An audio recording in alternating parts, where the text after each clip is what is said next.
Hello, good afternoon, distinguished delegates, distinguished mayors, deputy mayors. We start now the fourth session of the Forum of Mayors, which is also the last session of this forum. And before going to the presentations, I would like to invite Paula Deda, the director of the UNECE Forest, Land and Housing, Land Management and Housing Department, to set the scene and the context of this session. Paula, the floor is yours. Thank you, Doris, and no need to add the title. I think it's good to call me by first name and be formal.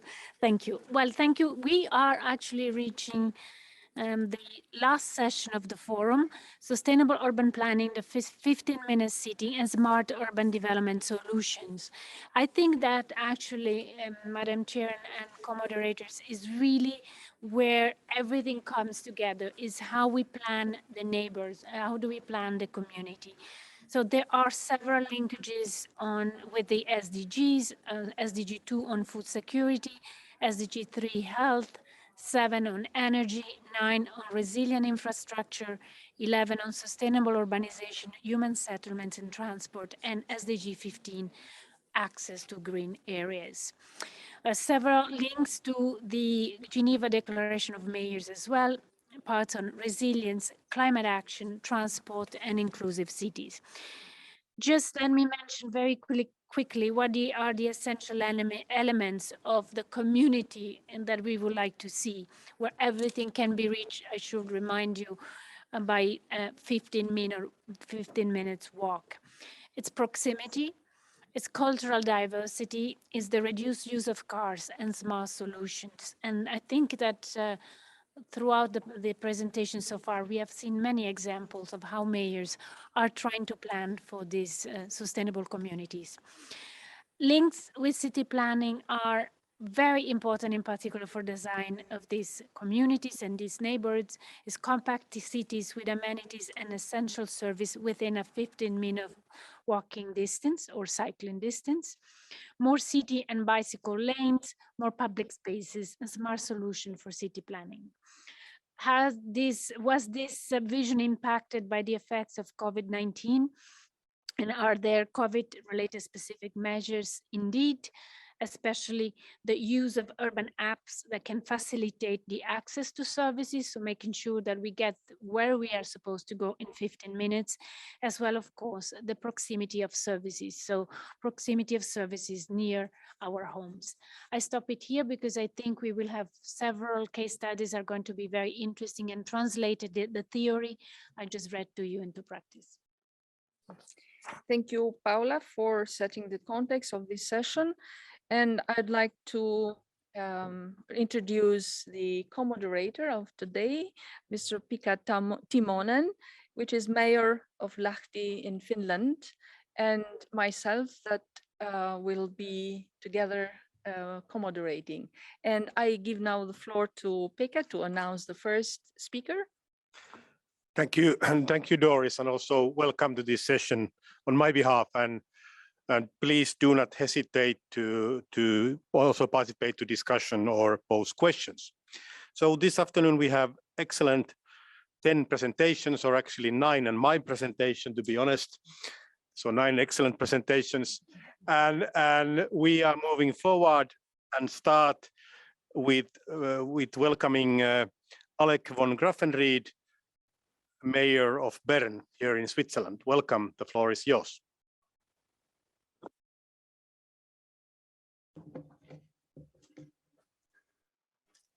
Thank you, Pekka. Distinguished ambassadors, dear colleagues, ladies and gentlemen, thank you for giving me the floor. Thank you for this invitation, and thank you for this most interesting panel that we had today. So, City of Bern is the capital city of Switzerland, and City of Bern hosts also 83 international embassies. So the international ambassadors come to see me, And 2 weeks ago, an ambassador was coming to see me from a new ambassador from Asia. And of course, we were discussing about the war. Of course, we discuss the war every day. And also with this ambassador. And he said, well, you know, now we have war. Sometimes we have war. Sometimes we have no war. That's life. War is part of our life. And I said, no, I disagree. War is not a part of our life. There is no space for war. There is no place for war, and there's no time for war. War is not a conception for the 21st century. War is like of the past. War was something for the 19th century, maybe even not, or the 20th century, but we live in the 21st century, and we cannot afford war because we have great other challenges. We hear of a hunger catastrophe that is waiting for us in Africa. We have to fight hunger. We have to fight poverty. We have to go into climate action. We have to get better in education and equality. These are the great challenges. There is no room for war, and I would also like to say that to the Russian side, there is no room for war in the 21st century. So the city of Bern, and maybe you can show the first slide. I hope you will see the first slide. City of Bern is a UNESCO heritage site. It's an 800-year-old medieval city. At the city of Bern, there has been no destruction. We have, you can see in the background, our cathedral with a 100-meter high tower. This cathedral dates from the 15th century, and there has never been any damage to the cathedral by a war. There has been a damage. There has been a big thunderstorm in the 16th century that destroyed a lot of the cathedral, but it was rebuilt. It was a thunderstorm. It was no war. And as you can see on the picture, Bern, medieval city of Bern, also already is a 15-minute city. The old town, and that's very special, the old town of the city of Bern still is the center of economics, of business, culture, leisure, politics. Everything is united in the city center of Bern, and we have really the short distances, and as you can see, it's a very green city. It is surrounded by the river Aare, and on the next picture you can see the river Aare. I hope you can see it, and if you look closely, you can see the little heads in the Aare, because people are swimming in the Aare. Accessibility is given in a very short distance to the river.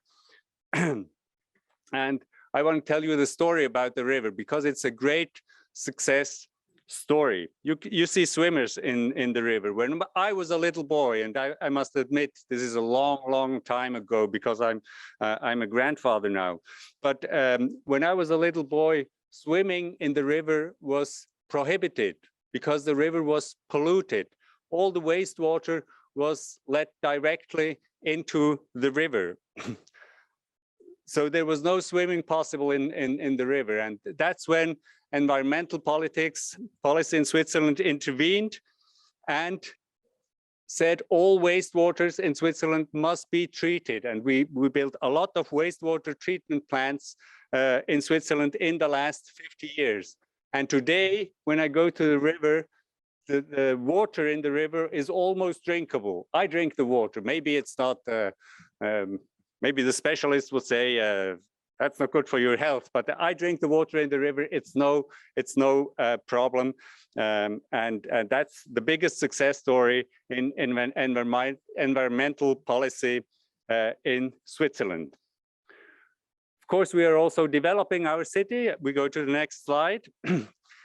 We developed the city, and as you can see, we developed the city for affordable housing for 3,000 new inhabitants. It's very green, but it's very central located. You are a 10-minute foot walk from central main station, Bern main station.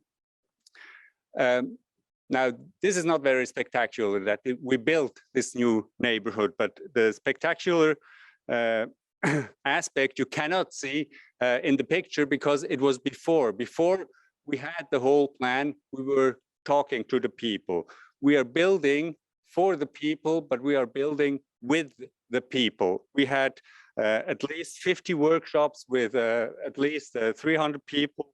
They came and they went to the to the workshops, and they were a lot involved in the creation of this new neighborhood. So most important is not only to build and develop a city for the people, but also with the people. You have to talk to the people. And I already come to my last slide. And on the last slide, what you see is a house at night. But this house is very special, and it's the only house in this pattern that exists in the world, and it's in the city of Bern. This is a house of religions. The House of Religions in Bern unites 11 world religions under one roof, in one house, the House of Religion. There's a mosque for Muslims in the house, there's a Hindu temple in the house, there are churches, there are synagogues, 11 religions united in one house. And as you know from daily news, religions not always live in peace together in Bern. They live together in peace within one house under one roof. I give you a little example. They have a restaurant, and the Hindu priest is the cook in the restaurant. And the Hindu priest, of course, he cooks Ayurvedian vegetarian food. So the rabbi comes into the restaurant and said, "Oh, what is that?" And the priest says, "It's Ayurvedian vegetarian food." And the rabbi said, "Oh, then it's kosher. And and it's also halal." So that's how things develop in the House of Religions. That shows, it's a good showcase to show Bern, but also the world, that living together in religions is possible even in one house. And I hope and I think living together with nations is also possible in the world of the 21st century. So thank you very much. I wish you a nice afternoon.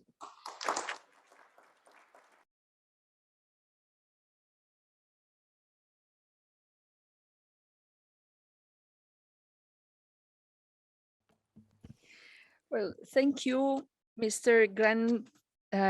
Graffenried, for a very interesting presentation, which is showing an astonishing city like Bern that has been implementing the 15 minutes walk since historically many years ago. And also the strong message, which I like very much, is that cities are made for cities and should be also made with the citizens. I mean, cities are made for people and should involve also the people in this. And the last one was a peaceful message of, and this is also which I like very much, because we in Albania, we have 4 official religions: Orthodox, Catholics, Muslims, and Bektashi, but we have also some few Jewish, and historically we have lived in peace also. So that were great messages. Now I invite Mr. Eggertsson, Dagur Eggertsson, Mayor of Reykjavik, Iceland, which is connected online, I think. Yeah.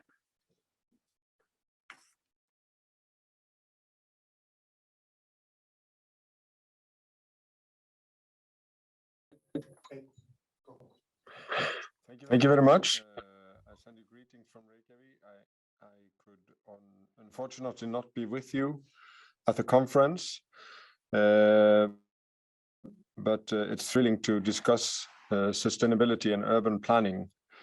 If I just get my first picture, it's actually a childhood picture. It's the Volkswagen my parents bought when they were students in Oslo, Norway. They worked cleaning houses aside their studies to purchase the car. It was then moved to Reykjavik, where we lived, and I'm actually the first mayor that grew up in a suburb. Reykjavik was planned as the perfect car-dependent city in the 60s. The bike you see on the Volkswagen was an exemption. My mother was seen as strange or even risk-seekingly mad, riding it to work at the time. But we have seen a transformation in view and transformation in the city, especially the last years when we have been going away from the car-dependent industrial cities of the 60s into a livable city focusing on quality of life. I want to show you an example, if I get the next picture. This is downtown Reykjavik, actually as soon as late as the 80s, where we still had an industrial harbor focused on the future people believed in from the 60s. And if we change thank you. This is the exactly same area now where we are focusing on a green city and a blue port. The industries have turned to knowledge-based industries up at the university area, where you see the green area and tourism and other service industries in the city center and elsewhere. The real transformation, though, is in policy when it comes to the neighborhoods, the land use and planning, where we see that the targets we are setting up for climate and climate change go hand in hand with our emphasis on public health. My background is in medicine, and I think that we should talk more about the effects of health that a car-dependent city has, and that how public transport, active transportation policy, and to get people moving in the city is affecting health in a good way. We implemented the 15-minute city in the master plan as early as 2013. And with that and developing the city inwards with infills and densification of the city, have managed to gain back neighborhood-based services and services within reach of people living in their own neighborhood, as well as we are planning for an even further push for a new infrastructure.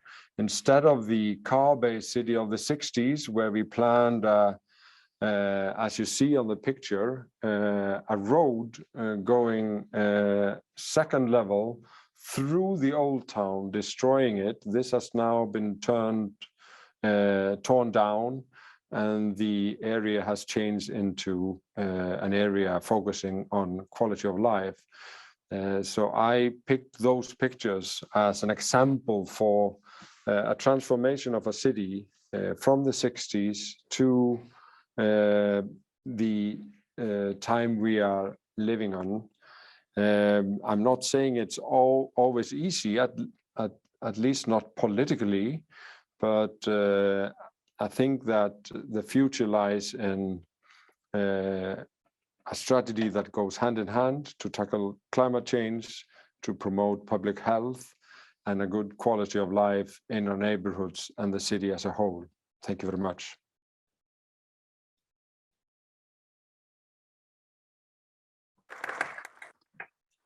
Thank you, Mr. Egertsson, and thank you also for this beautiful information that you shared with us. And again, Iceland has, or Reykjavik has implemented the 15 minutes neighborhood years ago. And it's a good example on how we can implement it also in other cities. And very iconic also the picture with a car, which symbolize an area that era that has gone now, and but not in all the cases. So there are cities which are still in the era of 60s, like countries in transition, for example, as our mayor mentioned yesterday, that for us the car is still something important, and that has a lot of political reaction to change the mentality and the way people interact and use the city. Now I give you the floor. All about transformation. We have been already listening great transformation stories, and I expect we will hear more transformation stories during this session. And I'm also very honored to welcome our next speaker, who is Ernst Woller, first president of the parliament from Vienna, Austria. Welcome.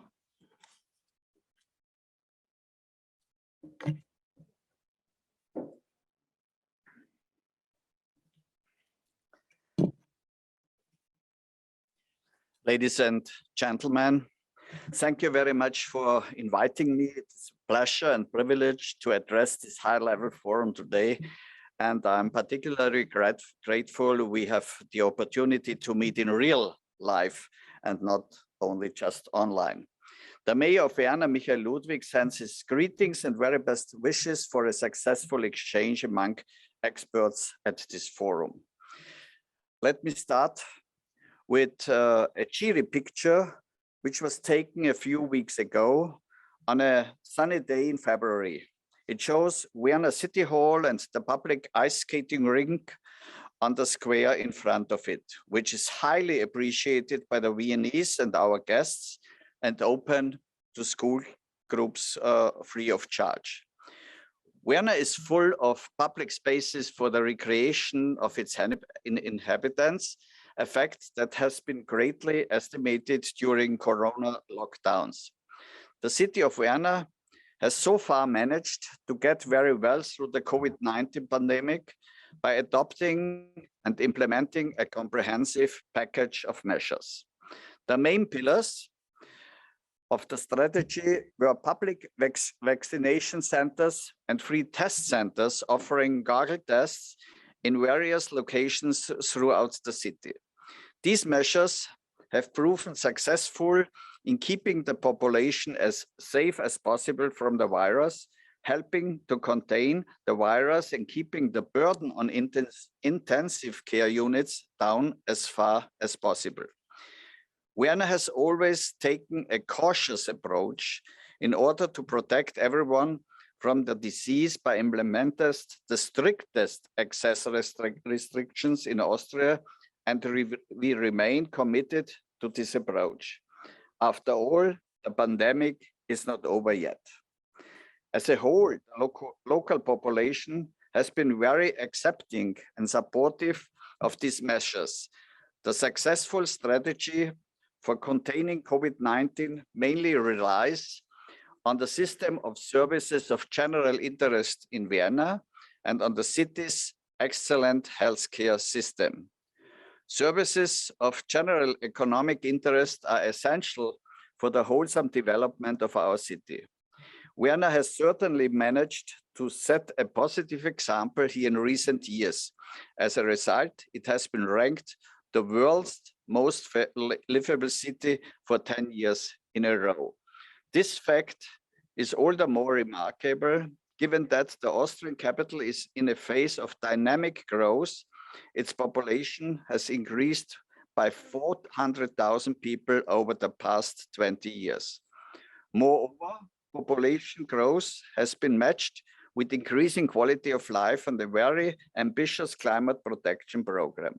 For example, the high square of green spaces in Vienna has been further increased from 50 to 53%. The next slide shows the Sonnenwendviertel neighborhood. In this rendering, is the Sonnenwendviertel neighborhood is a prime example of sustainable urban development in Vienna. This new residential area offering supreme quality of life is built in the immediate vicinity of the new main railway station. The rendering shows the large dimensions of the 34-hectare area with Vienna Central Station at the center of the photo. About 20 years ago, this used to be a brownfield site, part of Vienna's disused southern railway station. Many of these brownfields, which originally were industrial sites and railway stations areas, are located in the city center and thus have great potential. So we are putting them to new use. This is an ideal way to meet the demand for new affordable housing, not only in peripheral areas, but also near the city center. At this point, I would like to remind you that Vienna is indeed the capital of social housing. 62% of the city's population live in publicly subsidized affordable housing. We have also passed a new zoning law, which stipulates that 2/3 of all new housing units must be socially affordable. In the already completed Sonnenwendviertel, some 13,000 people live in about 5,000 new flats, many of them with their own garden or balcony, as shown in this photo. More than 2,000 of the housing units are subsidized, which supports Vienna's commitment to creating socially mixed neighborhoods. Inclusion is yet another important objective. Almost all flats are adaptable to the needs of inhabitants using wheelchairs if necessary. A 7-hectare park was created right in the center of the 34-hectare Sonnenwendviertel area. It is Vienna's largest new park in 40 years. But the new residential areas offers even more than affordable housing and excellent quality of life. Vienna is also a role model for soft mobility, with more people owning an annual ticket for public transport than a car. Green transport modes make up a clear majority of the model split. This is also evident in the Sonnenwendviertel, which was deliberately kept free of motorized through traffic. Wide pavements and a good network of cyclist paths characterize the public space.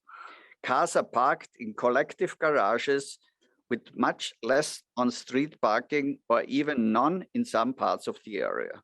And the connection to public transport with trams, here even with lush grass between the tracks, as well as buses, underground lines and trains is excellent.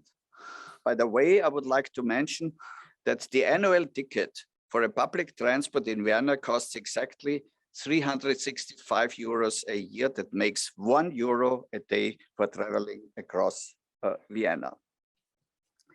As the host city of a United Nations headquarters, Vienna is particularly concerned with observing and implementing the Sustainable Development Goals. As the seat of several important international organizations and the venue of major conferences and meetings, we welcome the opportunity for international exchange. I'm therefore particularly pleased that we have been given the chance to present our Vienna International Center in a small exhibition here in this beautiful city at Palais des Nations. We are proud that Vienna is also at the top of the Smart City Index, and we appreciate the opportunity to exchange ideas in this high-level Mayors Forum, because after all, it is essential that we learn from each other. At the end, allow me a few words on the current situation in Ukraine and therefore in Europe. We condemn in the strongest possible terms the Russian war of aggression against Ukraine. This is not only a war of Russia against Ukraine, this is a war of dictatorship against the free world. Vienna has already started to support Ukraine in many ways, and we will continue with these activities.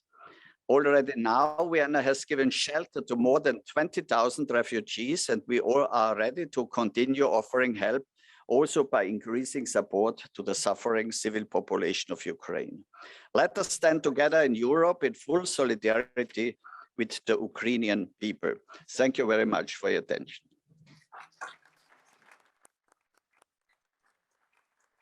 Thank you, Mr. Woller, and giving us great examples of Vienna, how you have invested in quality of life, affordable housing, and public transportation. I think those are the very key elements on good life in a city. And with these great examples, we move forward. Thank you. And I invite Mr. Matjaž Rakovec, Mayor of Kranj from Slovenia. In person, yeah, thank you.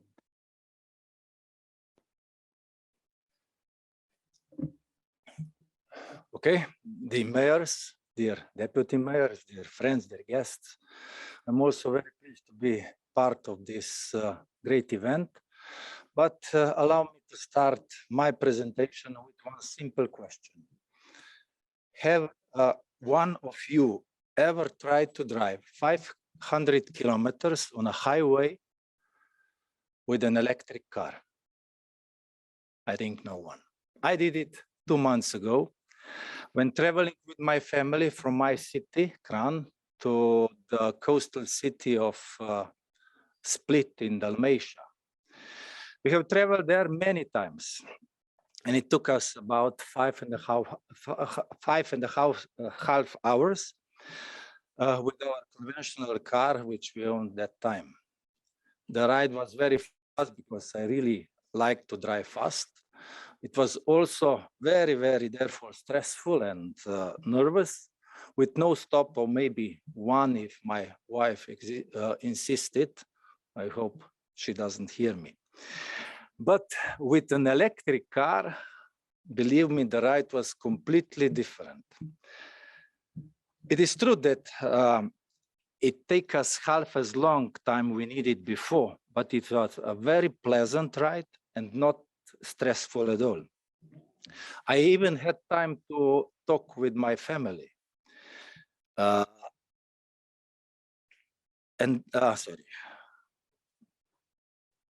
To talk with my family, yes. We drove on the local roads, part of our way, enjoying the nice scenery, and had a wonderful lunch in a place we would never have visited if we weren't driving an electric car.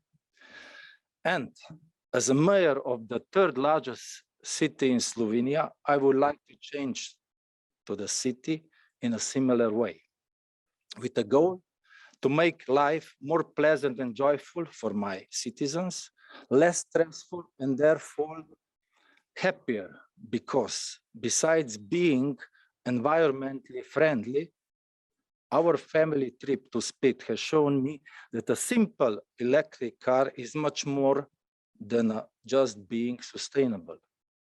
It also provides a way to make one's life more fulfilled by allowing you to take time for yourself, for your family, and also for your friends. And now I would like to present 4 of our goals to make life of our citizens better. They cover at least 5 sustainable development goals among 7 goals which were given by UN. The first goal is to make the city friendly for cyclers, pedestrians, and sustainable transport. Kranj is a city with a historic old town situated on a 30-meter high rock between 2 rivers. And this is the main reason that we developed the largest electric bike sharing system in Slovenia.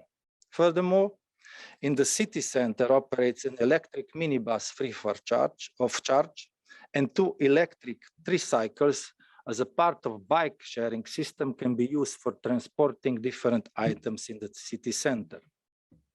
The whole city center could be easily reached by bike. The post office, the banks, schools, clinics, everything is in a radius of 1.5 kilometers. Here I need to mention also that the last year we opened so-called the Center for Sustainable Mobility, which is placed at the most populated housing estate area, which is just 5 minutes walk from the city center. This center is more than a bicycle intersection or bicycle center. There is a bicycle repair shop, bike storage, bike shop, Touristic information is given there, and also there is a bus stop and car sharing, etc. and etc. Goal number 2 is to strengthen the status of Kran as a green and sustainable destination. In September 21, in the break which Corona allowed us, we prepared a so-called sustainable culinary event in the historic town at the castle with the local chefs for exclusively 100 guests at one long table. The emphasis was on environmentally friendly transport, avoiding single-use plastics, maximizing the use of local ingredients, and cooking without discarding any edible food. And the carbon footprint contribution of this event from the power source was 0. The venue supplied with electricity from 100 renewable sources. And just for your information, the largest amount of the carbon footprint was generated by the transportation. Goal number 3 is to plant at least 1,000 trees during 2 mandates in the city center. The first mandate is coming to an end, and yes, we have planted 500 trees. And fact is that the city of Kran was named as the best e-mobility municipality in Slovenia. What does the project e-mobility include? First, a replacement of conventional cars of the municipality and of some public institutions with e-vehicles. Second, setting up public charging station in urban area. And the third one, which is the most important for me, is rooftop solar power plants on the public institutions. Just 2 things to mention. The public city transport includes hybrid buses, and very good news which I got last week is that 2.8 million euros was given to the municipality for purchasing 8 electric buses. And the last goal, which I want to present among many of them, is to raise the quality of life of citizens with useful digital solutions and to become one of 100 climate neutral and smart European cities by 2030. And together with engineers, we develop solutions for establishing Kran as a smart city. Therefore, we have already realized a pilot project in one neighborhood. And this project includes collection, display, and analysis of data for electricity, gas, and water, as well as smart sensors for environment and traffic. So this is enable the monitoring of live situation, which makes this the first case of its kind in Slovenia. And it monitors smart lighting, smart environment, smart traffic, smart energy, and also smart water, etc., etc. So this is it. For my side, as you can see, we covered many of SDG things which UN propose, and I hope that you will visit Kran, but before I think we had to finish this stupid war in Ukraine. Thank you. Thank you, Mr. Rakovec, and a very inspiring presentation of the work that you are doing in your municipality with green transport, with electricity, electric car, and with developing the information and technology to support a better life and to make life easier for your citizens. Thank you. Now I give you the floor. Thank you. And now we are moving just a slight little bit south in our map, moving from Slovenia to Montenegro. And I'm very honored to invite Mayor Ivan Vukovic from Podgorica, Montenegro, to tell us more about their transformation.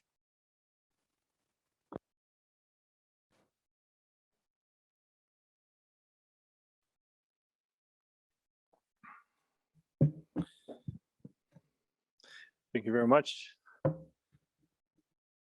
Your Excellencies, fellow colleagues, mayors, ladies and gentlemen, thank you very much. We are very appreciative of this opportunity to be here today and to learn more about the best practices in terms of the transformation of our cities. Before I tell you more about what is that we've been trying to do in Podgorica in Montenegro, let me say that I'd like to express solidarity with people of Ukraine that are suffering under this aggression at the moment, and our hearts and prayers are with this country, people, our fellow colleagues, mayors, my friend Vitaly Klitschko, and many others. And I really hope that this madness will stop soon, because as the mayor of Bern said, this is completely unacceptable in the world of the 21st century. Now, let me tell you a few things about Podgorica. Podgorica is the capital city of Montenegro, the city that has grown exponentially over the last 30 years. It's still relatively small in the European realm, but it has doubled the population since 1991, and at this point it's the home of 1/3 of the population of the country. Since we took over and became responsible for the city administration in July 2018, we've been trying to do what pretty much everyone else in this room and around the globe is trying to do with the cities that are in charge of. So to make our city greener, to make it smarter, to make it more sustainable. And over the last 3.5 years, we've managed to do a lot, I believe.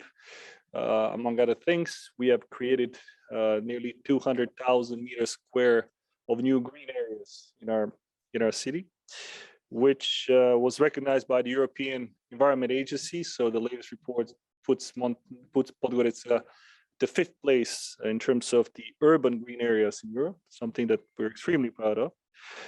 At the moment, we're building the new wastewater treatment system and the plant. We have managed to cover 80% of our city with the new LED technology. So we've pretty much reconstructed public lighting system. We've been, after a long time, we've been modernizing our public transportation system that was pretty much non-existent previously. So like in Albania, like in all Balkan countries, we also are in love with our cars. So for a long time, pretty much no one used bicycles or any alternative means of transportation. Now we're trying to change that. So we're buying new buses, and we're trying to incentivize people to start using bicycles. So we've been, for 3 years now, been providing subsidies for those who would like to purchase bicycles. We've been investing in cycling infrastructure, e-mobility as well. We've been helping people to buy electric scooters. So pretty much everything is better than the cars. There are so many, I believe, that you have a chance to see how it looks.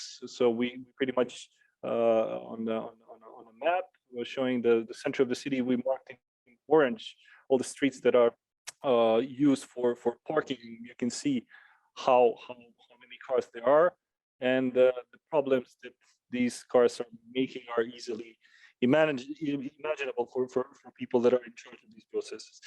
Long story short, I think we've managed to humanize the space in Podgorica. We built or reconstructed 13 parks.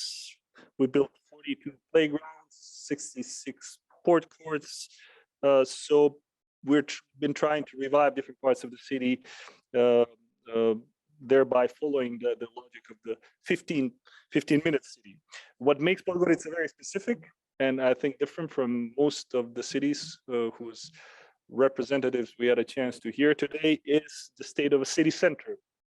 So unlike Bern, unlike Kranj, unlike these beautiful European cities, the city center of Podgorica is not as impressive, I'm afraid. Why? Largely due to the fact that over the last 30 years, people and businesses started moving out of the city center and moving towards these newly built neighborhoods. So we wanted to stop this trend, and we wanted to try to reverse it, to make our city center more attractive.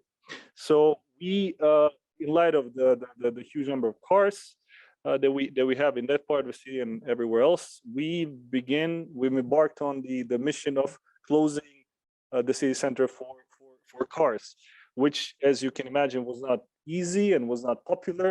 At the beginning, everyone was pretty much protesting against it, but we were determined to carry it out.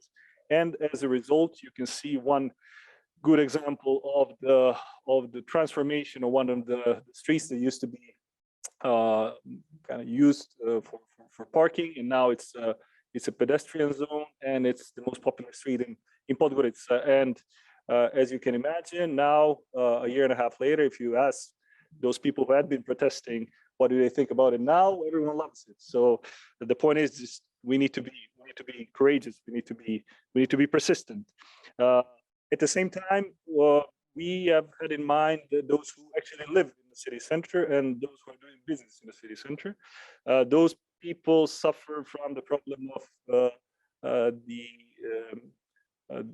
the small number of parking spaces being available for them. So in order to be able to close off the city center as a whole for cars, to turn it into a more pedestrian and bike friendly zone, we need to provide additional spaces for parking. So with this idea in mind, 2 years ago, we organized an international architectural competition with the aim of reconstructing the main square. The main square in Podgorica was reconstructed in 2005, but one of my predecessors had forgotten to build the underground parking garage, unfortunately, which creates a lot of problems to the people who live in the contact zone.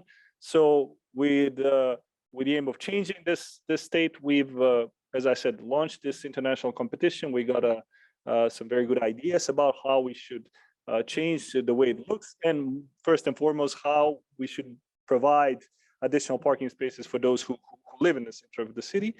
And at the moment, we're preparing technical documentation, and we're working on a feasibility study that is supposed to show whether we should carry this out through the public financing project, or we should try to find a partner and do it through PPP. With this project, with this implementation, I believe it's doable within the next couple of years.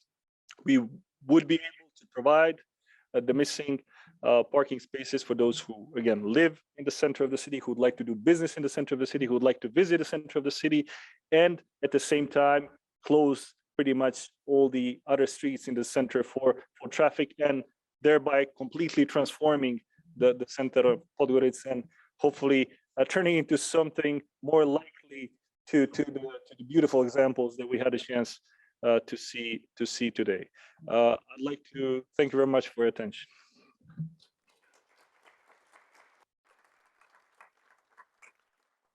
Thank you for your very determined action to move forward, and the development of the city looks very impressive. So moving forward. Yes, and now I have the pleasure to give the floor to my colleague in my right, Pekka Timonen, Mayor of Lahti, Finland.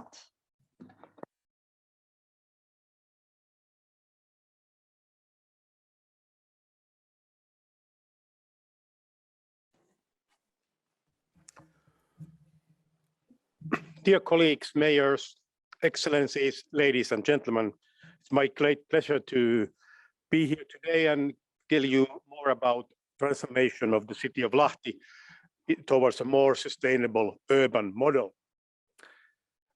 First, a few words about Ukraine.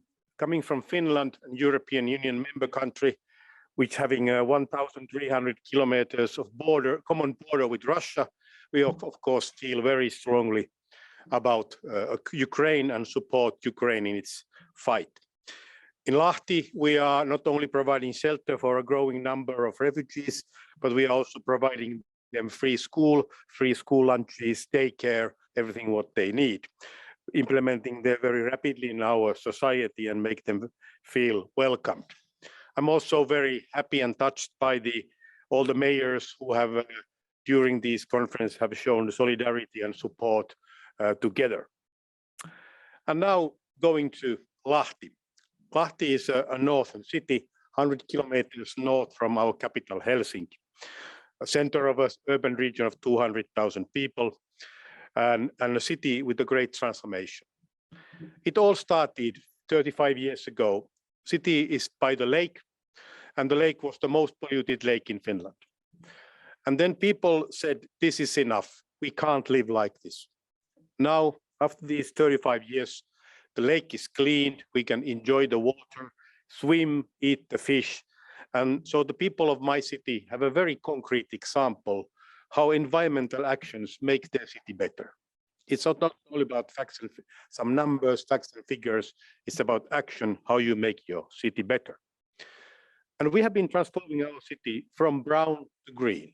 We used to be an old industrial city with kind of collapsing industries, and now a very thriving, one of the leading environmental cities in Europe and in the world. We are also an Arctic city, as you can see in the picture. Last night I heard it snowed 10 more centimeters of snow, which makes us not that happy because spring is supposed to be here already by now, but it's not, so it's still snowing. And you can see in that picture even a ski jumping hill. We host World Cup every year. But we also want to keep our winters. It's very important to fight against climate change, to keep our winters as they are. So last year, Lahti was the European Green Capital selected by the European Commission, and we already have our next target on site. We will be carbon neutral already by 2025. And dear friends, that's tomorrow. So we could move to the next picture. We have seen here very many nice pictures about how cities look nice and good.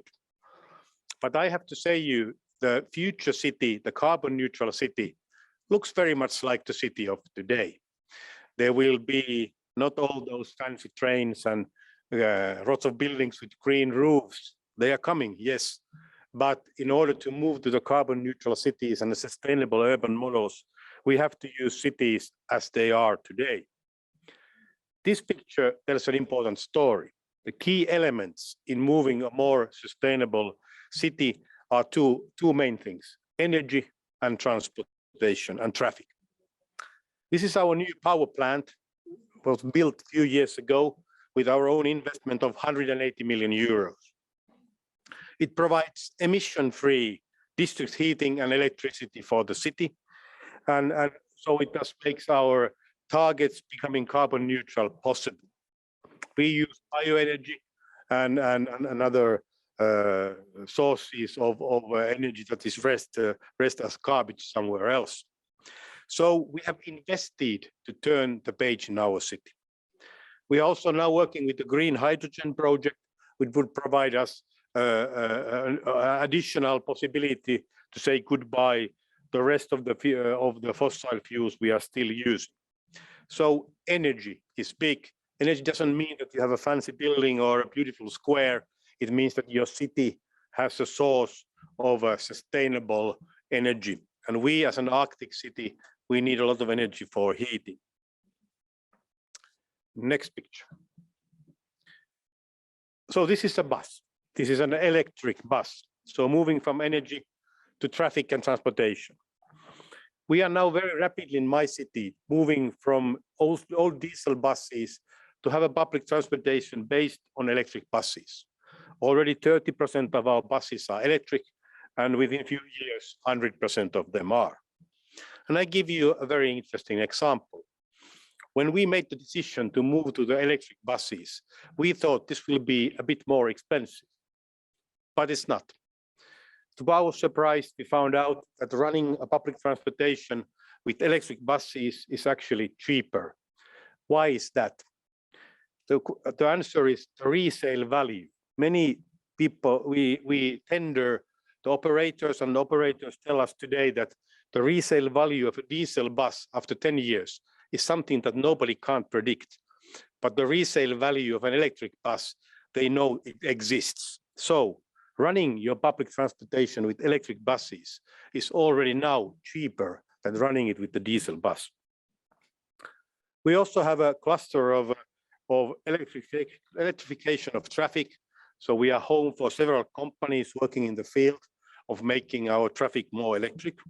We also have new research on the field. So we really believe that this revolution means all kinds of opportunities. It also means good business.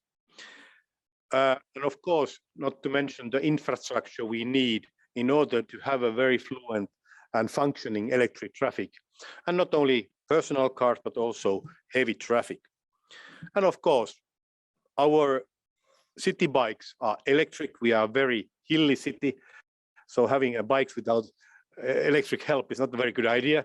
So now we are having them electrified. So when you welcome to Lahti, so you can use also our electric city bikes. And then going to the final picture. Many mayors have already mentioned here that we have to work with people. And I must agree. The transformation for a more sustainable 15-minute city has to be done together. These are children in my city participating in city planning. And they are actually doing marking of their favorite places in the city, so the city planning people know what the children like. We also use them as our environmental agents. They make observations and report that to the other people in the city. And children, I must say, are very sharp-eyed to see changes in the city. So participation is important and communication is important. We also are home for a world's first carbon neutral symphony orchestra and also home for the world's first carbon neutral professional sports team. They are great communicators. That's the tip you can all use. So finally, all the changes how we do in the cities, we do together, and we do with the participation, through the participation of people. And my final words about smart cities. In my thinking, it's very simple. It's about sustainability. If you are not sustainable, you are not smart. But you need to be smart in order to become sustainable. Thank you for your attention.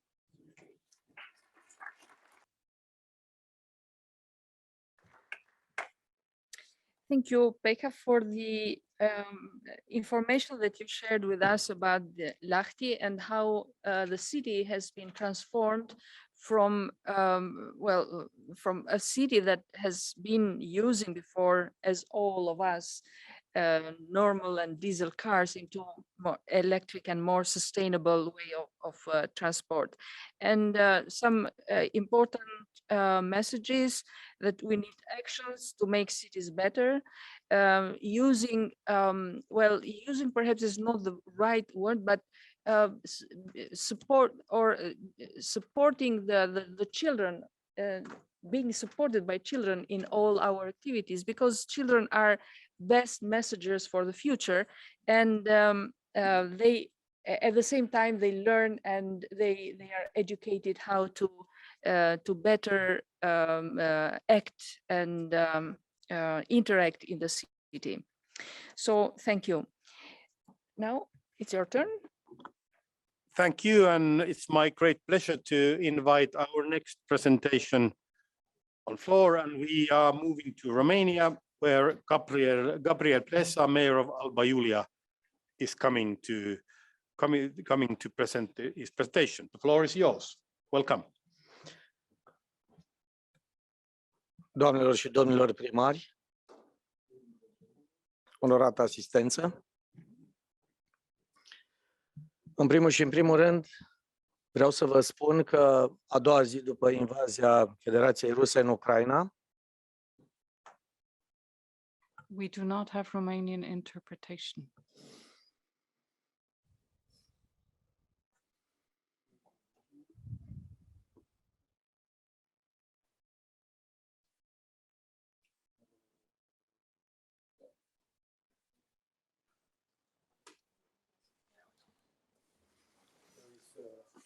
There's no Romanian.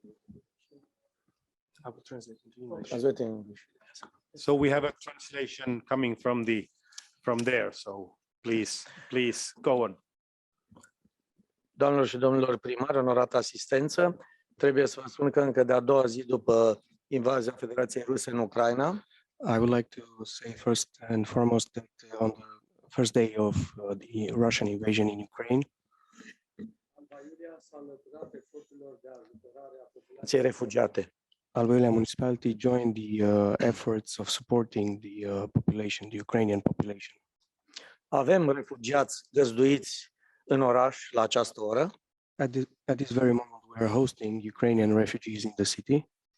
și am trimis zeci de transporturi cu medicamente și alimente neperisabile în zonele de conflict și în zonele de granițe.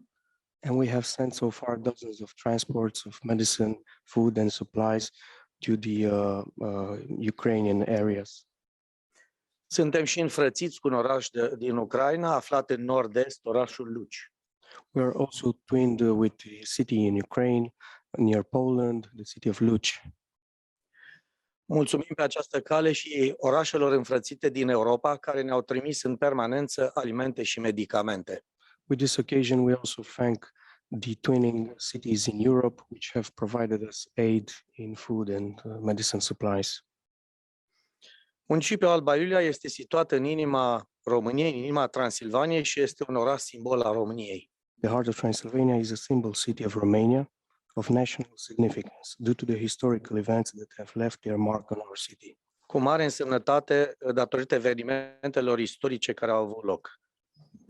Este un oraș cu istorie bimilenară With a și a fost 2000-year de 6 ori evolution, capitală Alba în Iulia has istorie. been a capital no less than 6 times.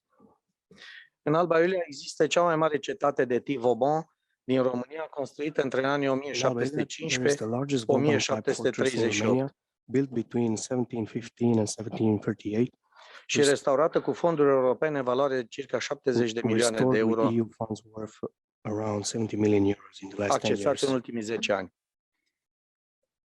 Eforturile municipalității au fost recunoscute The de efforts of the numeroase municipality organisme have been europene. recognized by Avem many o European distinție bodies, cu a prestigiosul titlul distinction de with the destinație prestigious europeană de title of excelență, European Destination of Excellence, conferit de Comisia Europeană în anul conferred 2012 și by o the mențiune European specială a Commission jurului in din partea 2012, organizației Europa Nostra în and anul a special jury 2013. mention from Europe, a Nostra organization in 2013.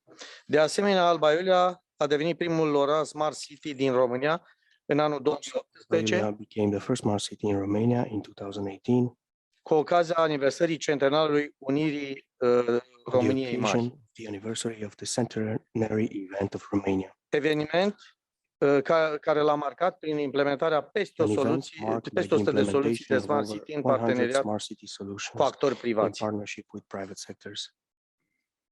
Excuse me, the interpreter has to wait for him to stop because the interpreters cannot listen both of you. În ceea ce privește mobilitatea, având în vedere că Alba Iulia este un oraș de 74.000 de locuitori și avem peste 38.000 de autovehicule înregistrate, este imperios necesar să implementăm proiecte de mobilitate care să vină în completarea unui sistem de transport public local eficient. In terms of mobility, given that in Alba Iulia, a city with 74,000 inhabitants, we have over 38,000 registered cars, it is imperative to implement micromobility development projects to complement an efficient local public transport system. Avem în prezent construiți peste 16 km de piste de biciclete, alți 18 km în stadii diferite de implementare, precum și în următoarea perioadă alți 12 km pentru care avem documentații tehnico-economice. In Alba Iulia, we are currently building 16 kilometers of bike lanes and another 18 kilometers are in various stages of implementation in projects with EU funding, and for another 12 kilometers, new technical and economic documentation is currently under preparation. Proiectele de mobilitate urbană aflate în implementare în prezent au o valoare totală de peste 50 de milioane de euro, în urma cărora municipiul Alba Iulia va beneficia până la finalul anului 2023 de următoarele. The urban mobility projects currently being implemented have a total value of over 50 million euros, as a result of which the municipality of Alba Iulia will benefit until 2023 from un sistem de bike sharing format din 300 de biciclete asistate electric, urmând a fi integrate în sistemul de transport public local. A bike sharing system consisting of 300 electrically assisted bicycles to be integrated in the local public transport system. 13 autobuze electrice, 13 stații de reîncărcare lentă și 4 stații rapide. 13 electric buses, 13 slow recharging stations and 4 fast stations. 18 kilometri benzi separate pentru mijloace de transport în comun, 18 kilometers of separate lanes for public transport, 95 de camere video de domeniu public, 95 video cameras installed, 6 stații de reîncărcare a vehiculelor electrice, 6 charging stations for electric vehicles installed, 45 de stații de autobuz modernizate 45 modernized bus stations, și un centru de management a traficului. and 1 traffic management system. La aceste center. proiecte adăugăm o serie de acțiuni implementate de Alba Iulia cu finanțare accesată în cadrul proiectelor gestionate de Comisia Europeană, precum Interreg Europe, Urbact, Horizon 2020, proiecte care de asemenea contribuie la dezvoltarea durabilă a comunității locale, derulate în parteneriat cu peste 50 de organizații sau instituții publice din Europa. These projects are joined by a series of actions implemented by Alba Iulia municipality with access to funding under programs directly managed by the European Commission, such as Interreg Europe or Backed Horizon 2020, projects that also contribute to the sustainable development of our local community, carried out in partnership with over 50 public and private organizations in Europe. Tot în acord cu trendul de sprijinire al micromobilității, suntem bucuroși că avem în derulare parteneriatul cu compania Lime. Aproximativ 280 de trotinete electrice pot fi folosite la nivelul orașului, începând din anul 2021. Aceste trotinete vin în completarea sistemului de bike sharing iVelo dezvoltat în Alba Iulia prin parteneriatul cu asociația Green Revolution încă din anul 2014. Also in line with the trend of supporting micromobility, we are glad to have an ongoing partnership with Lime. Approximately 280 electric scooters can be used in the city since 2021. These scooters complement the iVelo bike sharing system developed in Alba Iulia through the partnership with the Green Revolution Association since 2014, which was the first bike sharing system in our city. De asemenea, angajații primăriei sunt încurajați să folosească mijloace alternative de transport pentru a veni la birou în cadrul inițiativei Ministerului Mediului Vinerea Verde. Campania este susținută de o mare parte din angajații primăriei. City Hall employees are also encouraged to use alternative means of transportation to come to the office as part of the Green Friday Ministry of Environment initiative. The campaign is supported by a large proportion of City Hall employees. Indiferent că suntem reprezentanți ai administrației, cetățeni, în drum spre locul de muncă sau turiști, suntem în primul rând oameni care pot influența modul în care se dezvoltă comunitățile noastre. Whether we are representatives of the administration, citizens on the way to work, or tourists, we are first and foremost people who can influence the way our communities develop. La Alba Iulia am integrat problemele de mediu datorită traficului, mai ales soluțiile pentru mediu cu accent pe micromobilitate și transport public în toate documentele strategice ale orașului, de la SIDU și PUMOD până la strategia de Smart City, iar începând din anul 2021 și în primul plan de acțiuni dedicat economiei circulare. In Alba Iulia, we have integrated environmental issues due to traffic and special environmental solutions with an emphasis on micromobility and public transport in all strategic documents of the city, from the integrated strategy for urban development to the sustainable urban mobility plan, smart city strategy, and since 2021 also in the first action plan dedicated to the circular economy. Suntem semnatari ai Convenției Primarilor pentru Climă și Energie încă din anul 2010, angajându-ne prin planul de acțiuni ca până în anul 2030 să reducem emisiile de carbon cu 40% față de anul de referință 2008. We are signatories to the Covenant of Mayors on Climate and Energy since 2010, committing ourselves through the action plan to reduce CO2 emissions by 40% by 2030 compared to the reference year 2008. Începând cu luna aprilie 2021, ne aflăm și printre cele 4 orașe din România care au adresat la Green City Accord, iar începând cu luna august 2021, municipiul Alba Iulia devine prima municipalitate din Transilvania care primește titlul Comunitate Sustenabilă, European Energy Award, în prezența excelenței sale ambasadorul Confederației Elveției în România. Starting with April 2021, we are among the 4 cities in Romania that have joined the Green City Accord, and starting with August 2021, Alba Iulia becomes the first municipality in Transylvania to receive the title Sustainable Community European Energy Award in the presence of the ambassador of the Swiss Confederation in Romania. Totodată, municipiul Alba Iulia se numără printre cele 377 de orașe interesate să devină una din cele 100 de comunități europene neutre climatic până în anul 2030, în cadrul apelului EU Mission Climate Neutral and Smart Cities al Comisiei Europene. At the same time, the municipality of Alba Iulia is among the 377 cities interested in becoming one of the 100 European climate neutral communities by 2030, within the EU missions called Climate Neutral and Smart Cities of the European Commission. Aceste angajamente ne obligă ca administrație să tratăm cu maximă seriozitate proiectele care pot contribui la atingerea acestor ținte asumate. Acesta este unul din motivele pentru care dezvoltăm și parteneriate valoroase cu actori relevanți la nivel internațional, cum ar fi colaborarea cu arhitectul Jan Gehl, Banca Mondială sau organizația ICLEI. These commitments oblige us, the administration, to take the projects that can contribute to the achievement of these assumed goals with the utmost seriousness. This is one of the reasons why we are also developing valuable partnerships with internationally relevant actors, such as architect Jan Gehl, the World Bank, or ICLEI organization. Vă felicit pentru organizarea acestui forum și vă mulțumesc pentru atenție. I congratulate you for the organization of this forum, and I thank you for your attention. Thank you.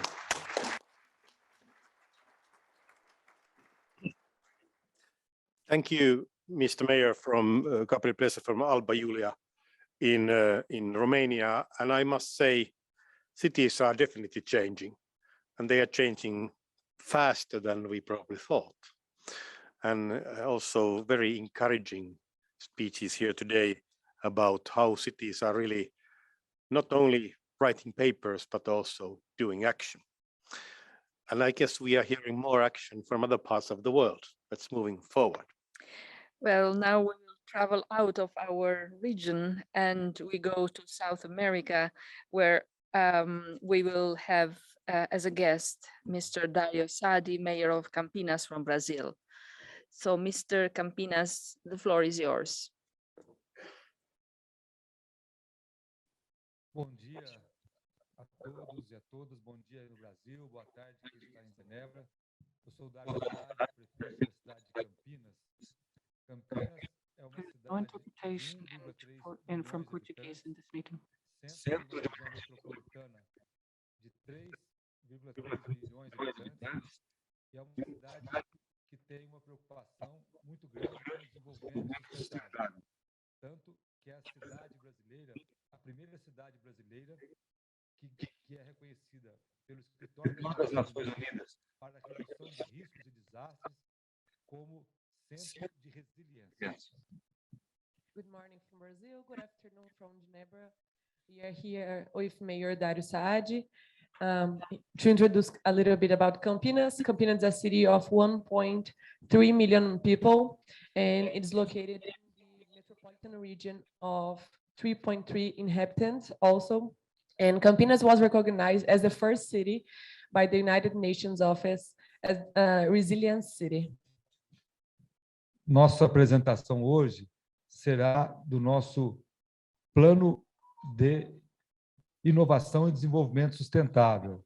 É um plano urbanístico que a cidade de Campinas tem, já concluído, que deverá ser encaminhado à aprovação do Legislativo, que transforma uma área de 17 milhões de metros quadrados em uma área focada em inovação, desenvolvimento sustentável e um planejamento urbano baseado nos 17 Objetivos de Desenvolvimento Sustentável da ONU. So the mayor would like to introduce the Innovation and Sustainable Development Hub that is called FIT here in Brazil, that is focused in the 17 main goals of the United Nations, that is including the area of 11.3 million meters squares. And the main focus is the innovation and sustainable development of the area. Essa área, ela se baseia nos 17 Objetivos de Desenvolvimento Sustentável da ONU e na proposta de cidade 15 minutos. Consta nessa área uma zona de centralidade com incentivo, fomento à cidade para as pessoas, comércios perto de moradia, áreas públicas de qualidade, transporte público de qualidade, calçadas largas e arborização e prioridade para ciclistas e pedestres. So the main focus of this plan is the 15-minute city master plan, and it focuses on the city for people where they have commercial area near places to live, also public areas of quality, public transportation, sidewalks large with green area, and also prioritizing pedestrian and cyclists. Dentro dessa área, nós temos um projeto inovador com as grandes universidades de Campinas, a Unicamp e a PUC, que nós denominamos RIDS, que é um hub internacional de desenvolvimento sustentável, que tem, inclusive, o financiamento para projeto do Banco Interamericano, do BID, e esse projeto foi construído com todas as universidades, institutos de pesquisas, centros de tecnologia, e nessa área consta também o maior acelerador de partículas, um dos maiores aceleradores de partículas do mundo, instalado no Centro Nacional de Pesquisa e Energia de Materiais, CNPq, Brasil. So here in the area, you can see the main universities of our city, Unicamp, also PUC.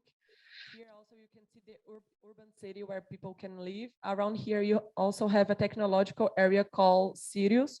Sirius is a fourth technological synchrotron.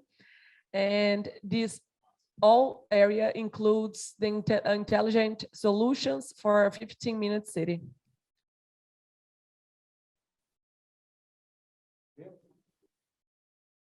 Dentro dessa proposta do PIDES, que é o nosso plano inovador de desenvolvimento sustentável, nós nos baseamos em um urbanismo inovador e sustentável, principalmente no que diz respeito aos recursos naturais integrados à vida urbana, a parque integrado ao loteamento, um parque público integrado ao loteamento, novas tecnologias para geração de energia, infraestrutura verde, e com a criação de parque público e soluções baseadas na natureza.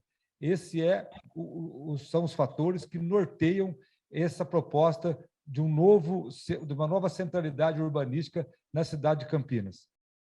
So the main purpose of the plan is to build a public area based on the environment, where we can have sustainable and innovative places around the urban area. And this is the main purpose of the structure of this plan. Nossa cidade e nossa região é reconhecida como um centro de tecnologia do Brasil. Fomos premiados pelos órgãos da indústria e demais órgãos do país como um dos 3 ecossistemas de inovação consolidada no Brasil. E com essa nova proposta desse polo de inovação e desenvolvimento sustentável, além de sermos um polo de alta tecnologia, nós estamos caminhando para ser um polo de desenvolvimento sustentável e exemplo para o país. So Campinas was well recognized as one of the 3 main technological systems in Brazil, and we are working with this plan to have an innovative and sustainable development hub here in Campinas as one of the main centers in Brazil. Agradeço à ONU através da Comissão Econômica das Nações Unidas para a Europa. Muito obrigado. To conclude, we'd like to thank the United Nations Economic Commission for Europe. Thank you very much.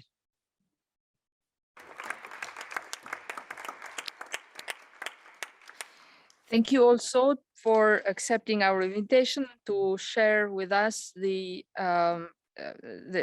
transformation of the cities within the messages that we have in this session: sustainable urban planning, 15-minute city, and smart urban development solution. And what you are doing fits completely to this and is a good example also for other cities in our region. Now I give the floor to my colleague. And thank you. And we are still getting far more great examples from different cities. And it's my great pleasure to invite Deputy Mayor Vesna Paltina from Burgas, Bulgaria, to join us online.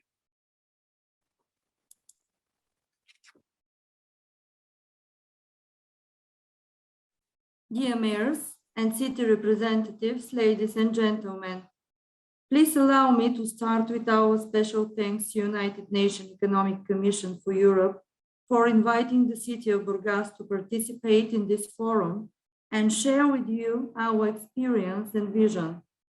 I will make a brief overview of the city from a bird's eye view, so to speak.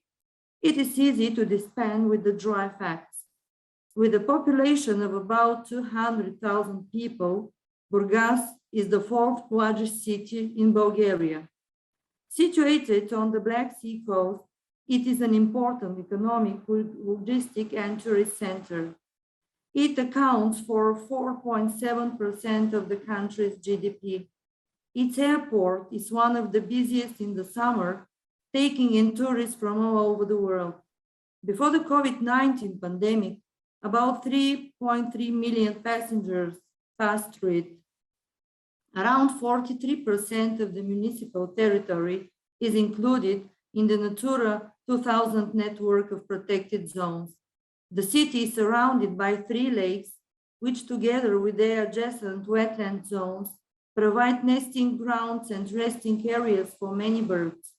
It is incredible that 315 species, a quarter of all bird species in Europe, are found on 1 square kilometer in the protected zone Poda that stands only 10 minutes away from the center of the city. This is only one example underscoring the need for the city to preserve this unique ecosystem by ensuring that economic prosperity is not at the expense of the environmental sustainability. That is the reason we draw up our own pathway to be followed while transforming our city to smart one, using technology to the benefit of our communities with objectives including accessibility, respect of digital rights, and the care concept, not leaving anyone or anywhere behind. What are our new directions? The COVID-19 pandemic has had a significant impact on society and on the local institution governing society. Cities were key factors when it came to responding to the COVID-19 crisis, thanks to the creation of our own resources. The pandemic led local governments to reconsider their course of action in cities, and in particular, the way in which we provide services to the public. The planning of our operation, of spaces, and of all the projects for the future suddenly incorporated the concept of resilience and care due to the toll taken by COVID-19. And smart solutions come for smart decisions. Burgas is aiming to fast-track the development of its technological and smart potential and is working towards becoming a truly smart city, providing a wide range of services in the area of tourism, cultural identity, logistics, and mobility. Smart City, it is the integrated platform that you have seen the slide before. Please, would you show the slide before? Thank you. This is our integrated platform powered by 100 well-connected sensors and smart devices throughout the city, is offering innovative way to life in the city. The whole city activities at your fingertips. In compliance with the concept of the 15-minute city, municipality has implemented some projects in order to promote a more sustainable and livable way of living, concentrating on providing essential services in a decentralized way, and one of them is recreation and access to green areas. Burgas already has a first-class park along the beach, but many citizens have expressed the desire to have as well smaller parks closer to their residential area. What you see on the next slide, please give next slide, is one such park. Although situated in proximity to several large residential areas, it has been fully integrated into the urban fabric and was almost abandoned. Under the Connecting Nature project of the Horizon 2020 program, the city has developed a new concept of how to modernize and integrate the park into the surrounding area. Some of the highlights include smart decisions with nature-based solutions. Burgas is an important tourist destination and was particularly hard hit by COVID-19 restrictions. The pandemic, however, was a catalyst for the city to find smart tourist solutions. For example, the city's official tourist site, Go to Burgas, features a VR platform developed in order to welcome virtual tourists as well and to make the sector more resilient. I would like to focus on two newly developed places that we are proud to say have attracted the interest of both citizens and visitors. The first one, Aqua Calide, only 50 minutes away from the center by bus. Next slide, please. Is located on the site of geothermal hot springs famous since antiquity. Thracian kings, Roman emperors, Ottoman sultans, Bulgarian tsars, many have benefited from the healing properties of the waters there. Now, there is a museum park which will mix physical and virtual exploration of the fascinating history of the place. The park nearby features an open-area green classroom, an idea realized by students from a local school who continue to improve it. The second one, Chengeneskele, please give the next slide, please, is a much newer settlement built over the years by the growing community of fishermen. There was no formal urban planning process, just a logic of the fishing process. The result was an authentic fishing village with its own picturesque ambience, preserving the cultural heritage and customs of the area and offering alternative tourism, ecological, cultural, folklore. Knitting fishing tackles, tailies, nets, and screws, a millennial craft from the Burgas Bay, was listed as an element in the national list of elements of the intangible cultural heritage of the Ministry of Culture and is among the candidates proposed for inclusion in the UNESCO list. We are proud of the fact that in 2021, the Chengeneskele project was the most awarded project of the municipality. Next slide, please. In order to connect it better with the city, a new boat line from the port of Burgas to the area was opened, operated by a ship, 70% of whose power comes from the photovoltaic, providing for more sustainable transport. It stands just 15 minutes by boat or ship from the city. Just because Burgas is a very important stop on the Via Pontica migration path of the birds in Europe, I gave you a glimpse from a bird's eye of our city. As we have already understood, the nature is wiser than the people we are. As every year the birds come back to Burgas, be sure it is worth to be visited. I would like to conclude by expressing my hope that I have helped you to discover at least a small part of our great city, Burgas, and to extend an invitation to all of you to visit it and see in person what our city has to offer. Thank you for your attention.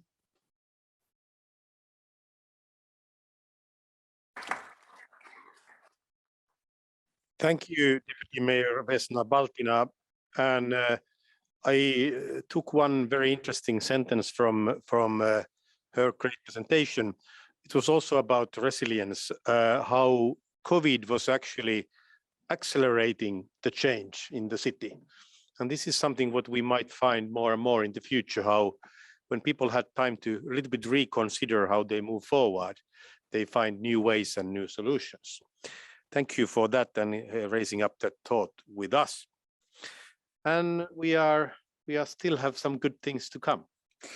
Yes, and this time we again go out of our region, but this time closer to Morocco, Agadir, city of Agadir, and Mr. Abdallah Boulgmair, deputy mayor of Agadir, will join us. I saw him here. Was a technical break. Yeah, I saw.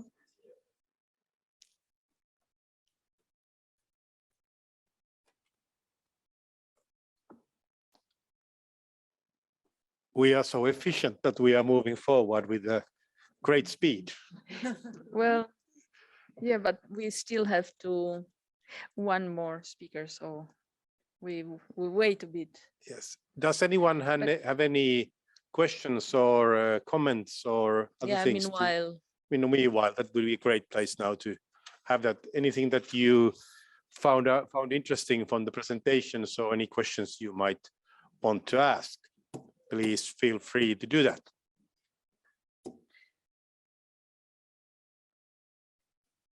Yeah, he's coming, but what happened?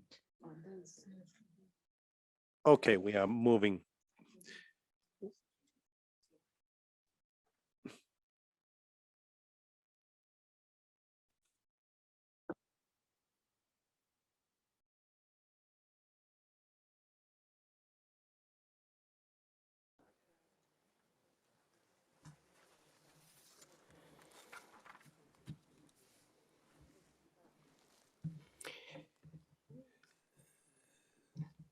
بسم الله الرحمن الرحيم والصلاة والسلام على أشرف المرسلين.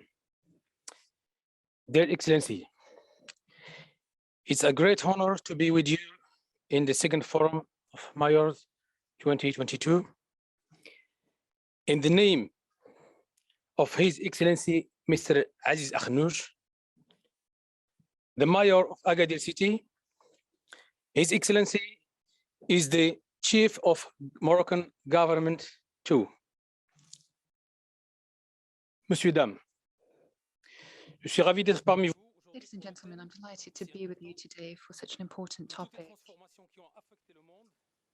There have been a lot of transformations that have affected the world this past century, but urbanization is among the most spectacular of these. Cities have become the main pillar of where people live and form of interaction, which offer a number of opportunities which attract talent and investment and young people seeking a prosperous future.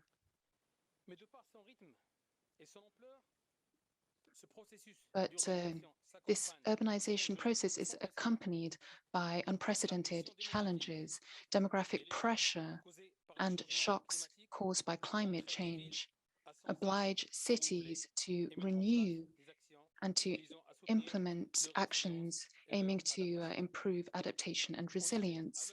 In fact, at a time when the health crisis generated by the COVID-19 pandemic has highlighted the lack of reactivity of cities, or where socioeconomic crises have caused destructions and increased inequality, we have a unique opportunity to create a smart city for and by its residents. So cities are places where an individual's well-being can emerge, as well as that of society, by integrating new technologies, and its infrastructure and its equipment will thereby better meet economic and environmental and demographic challenges and respond to these. In terms of, well, cities are a complex area, and it enables populations to live and evolve, and it needs to anticipate the needs of citizens and assess its own actions for accessible public services that are also inclusive and of good quality.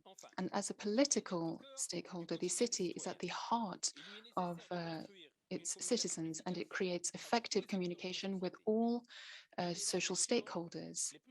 And it is one of the most important links in the chain for achieving sustainable development goals. And among these goals, access to culture and quality education Next slide, please. is very important. Ladies and gentlemen, over recent years, we have seen that there are structural issues within the city of Agadir, and while the pandemic spread, we had to temporarily close schools and cultural centers. After the progressive removal of these health restrictions, a deep change in mentality was felt. The isolation of lockdowns brought us then closer together and gave us a thirst to discover and to learn new things. And the proof of this is that for a number of months, the young people in our city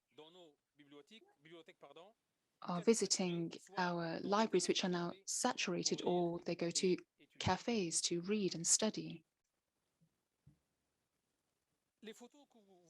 The photos that you can see, I think you can see them on the screen. The photos were taken a few weeks ago in the city library, and this attests to what I've just said. We can see some people, particularly young people, in the library of the city, and you can see how full it is.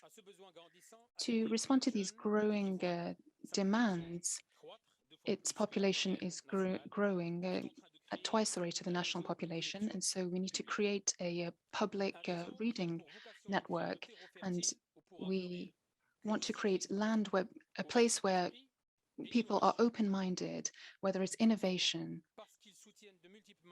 because we support the development of reading, because this is a mark of progress and and creativity, and it gives access to basic education, and it serves as a pillar for technological progress, and it is a vector of knowledge, in fact. And creating a public reading network means that we can place our citizens in the best conditions so that they can acquire this knowledge themselves by using their own resources. And 100 million dirhams is being spent on this, and this includes a media center,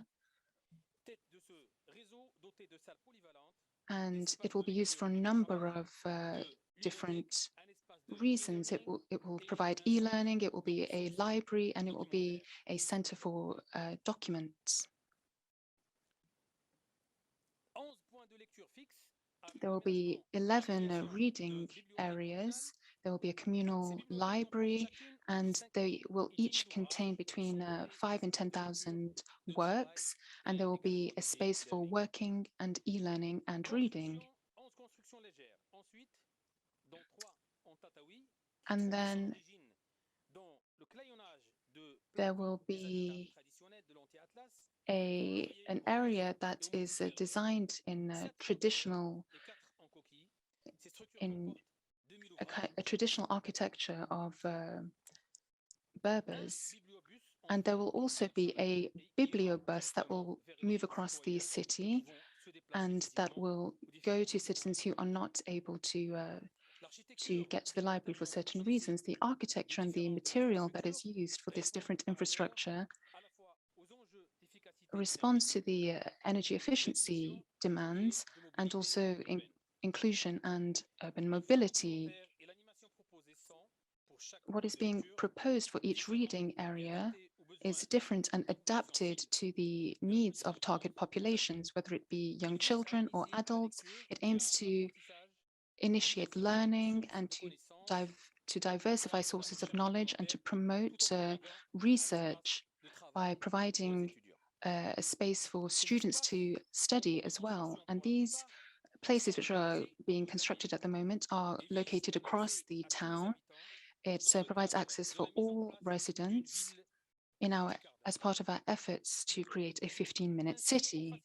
and thus to facilitate the experience of these citizens, whether they be young or older. All of these reading points are connected to one another, as well as with different cultural centers that we have, whether it be for exchanging books, digital access, access to documents, or educational and cultural activities.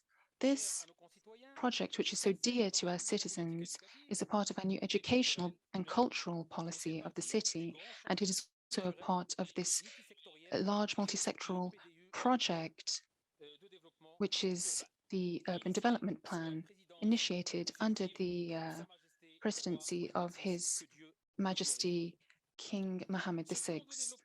This Urban Development Plan, which has a budget of more than 6 billion dirhams, is a fruit of collaboration between regional and local stakeholders.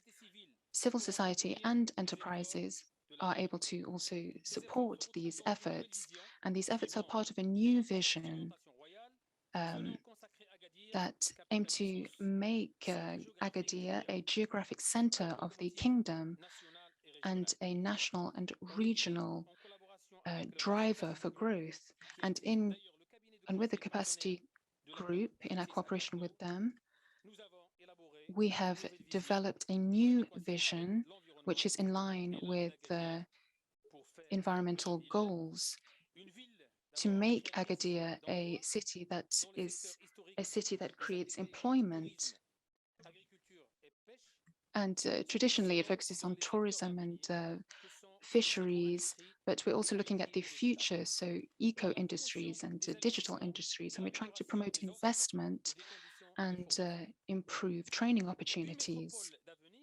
A future metropolis with the implementation of good quality services, and we are trying to encourage soft mobility, create more than 250 hectares of green space for recycled wastewater. And in terms of energy now, we are trying to recycle our household waste. We want to create a social and inclusive city, and we want to support disadvantaged areas. We want to look at preschool establishments as well and create a connected network of 25 cultural centers. It will be a cultural and sports crossroads. We are trying to create 30 sports establishments and implement a network of 14 cultural centers and have an effective economic model which can communicate with its citizens. We want to make information available through open data and create a volunteer space which links volunteers and different associations. Ladies and gentlemen, Agadir is in the process of becoming a smart city.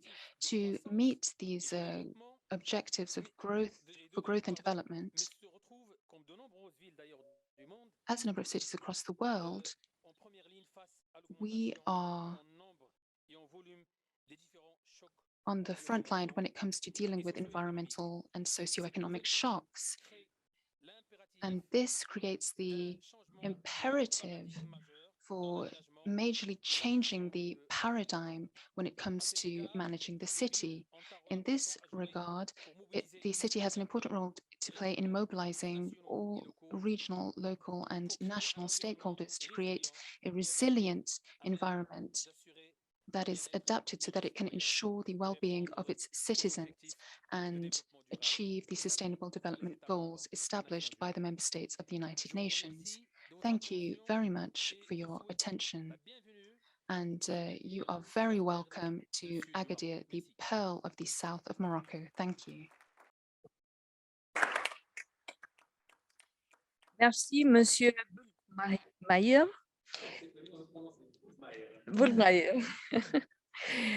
For your presentation and for informing us on the work that you are doing to transform the city of Agadir into a smart, sustainable city.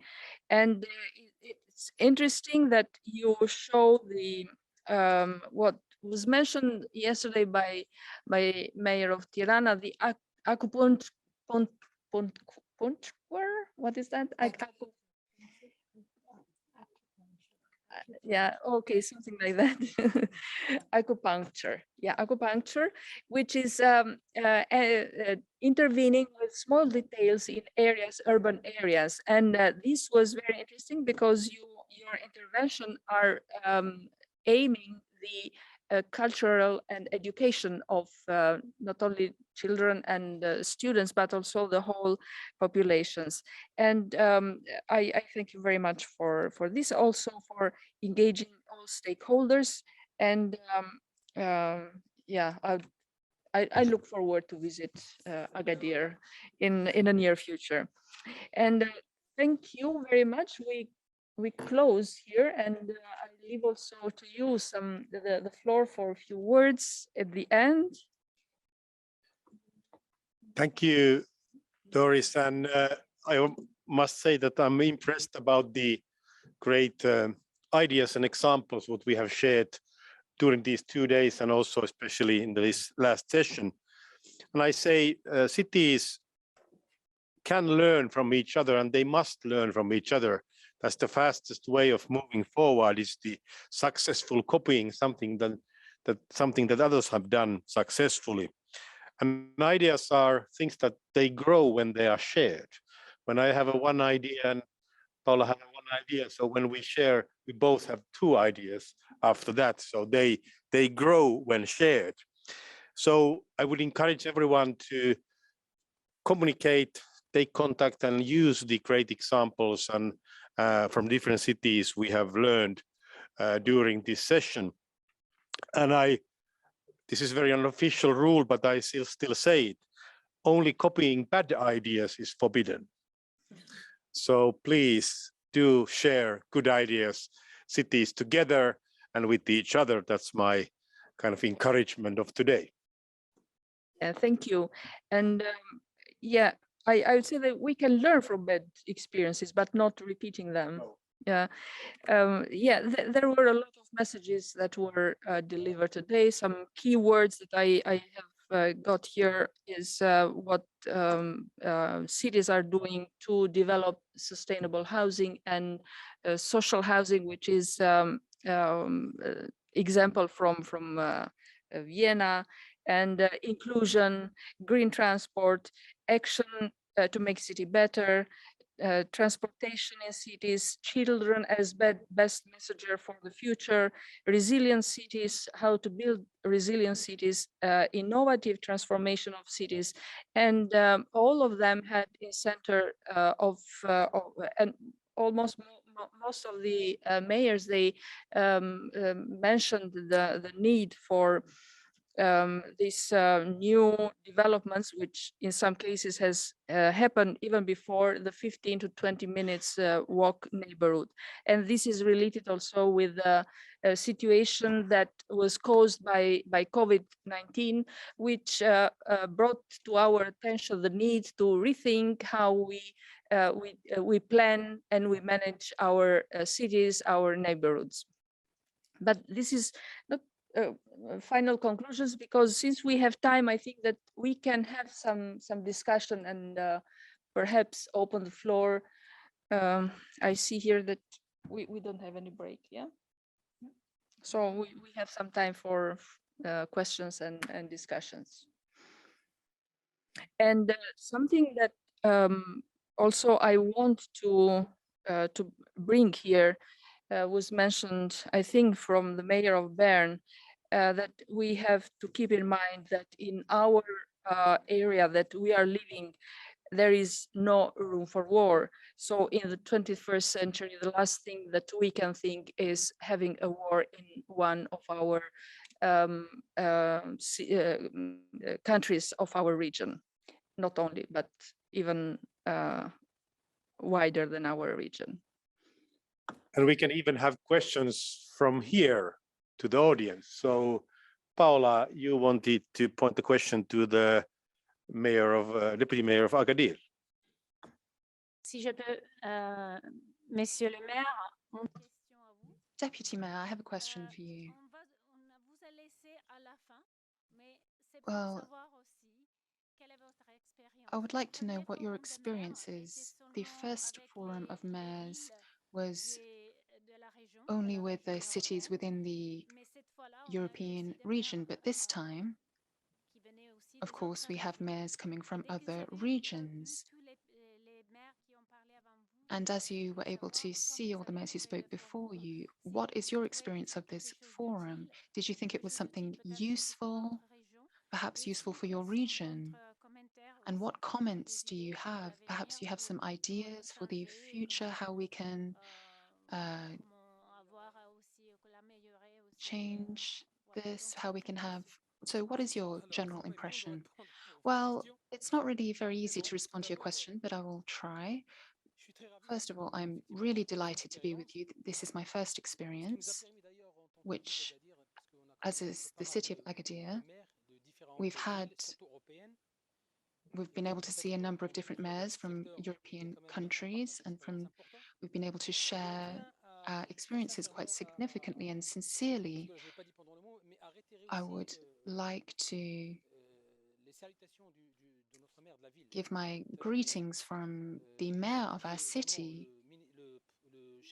He's also the head of the government, and he would like to pass on his greetings. He would have loved to be here at this very important forum, but of course we're living in quite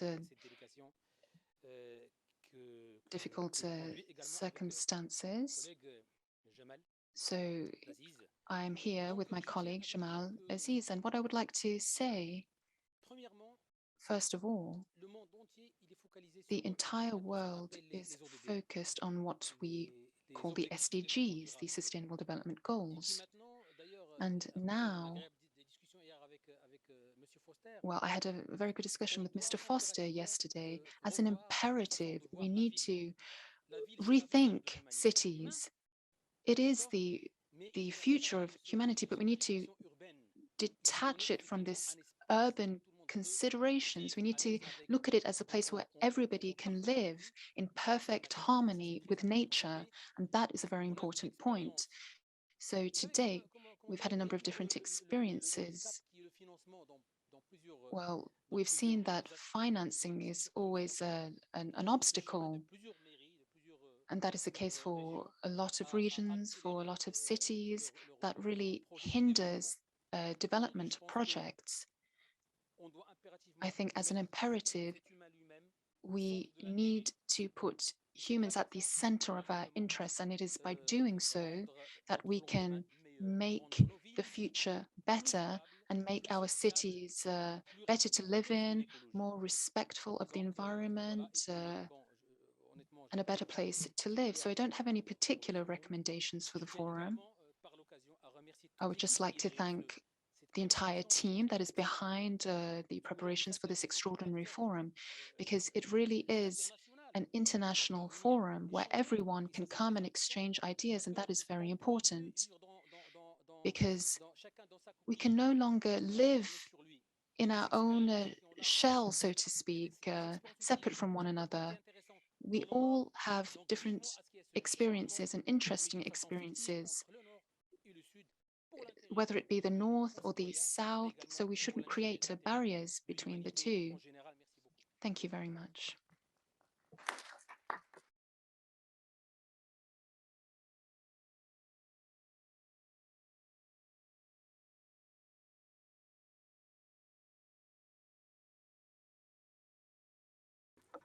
Yes, Vilnius.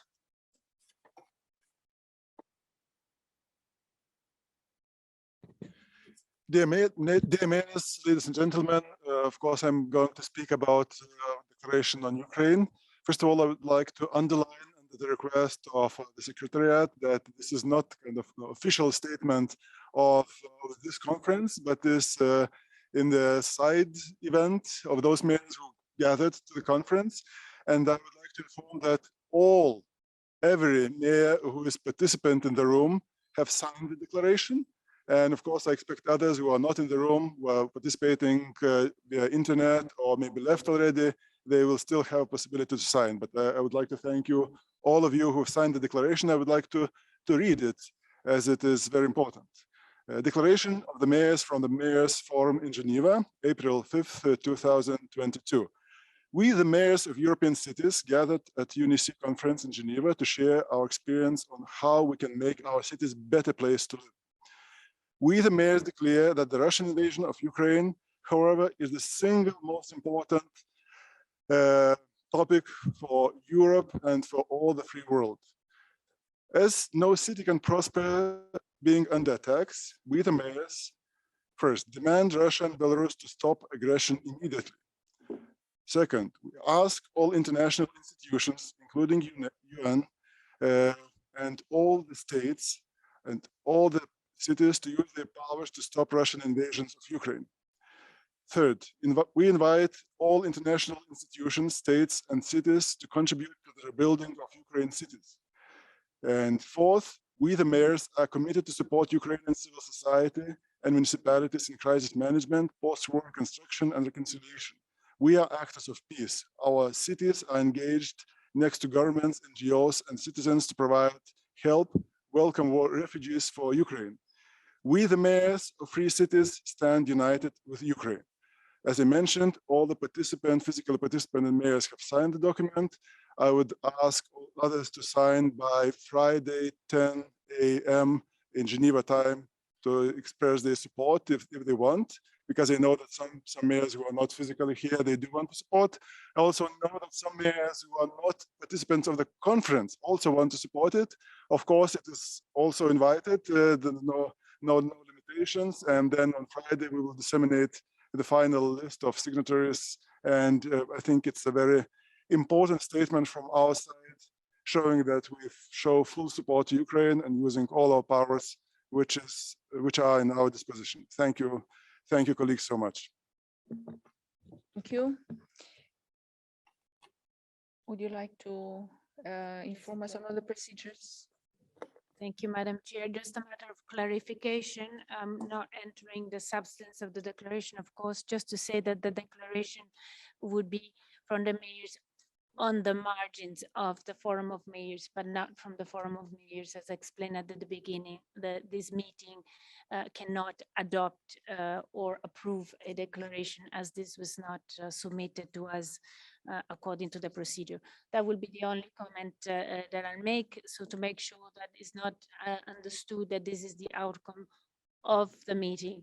But of course, as I mentioned, mayors are free to meet and discuss and produce whatever they want outside of the meeting. Thank you.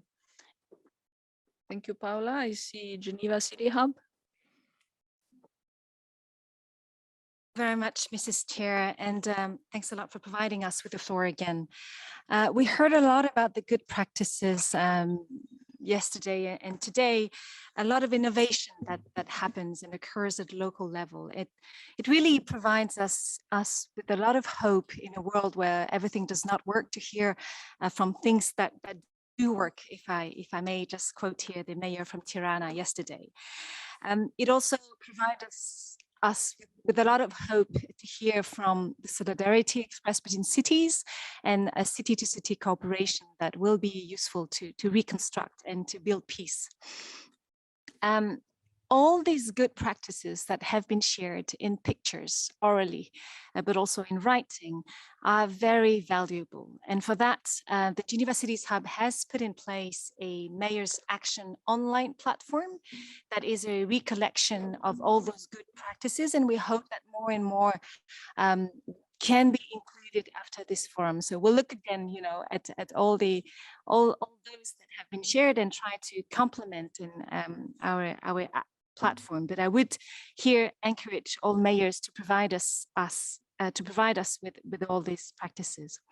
But beyond this Mayor Action platform, which is only a tool, we would very much encourage that the future Forum of Mayors permits and enables more informal exchanges among mayors themselves, but also with states, to make sure that discussions can happen in small groups, so that people are free and feel confident to be able to exchange and share.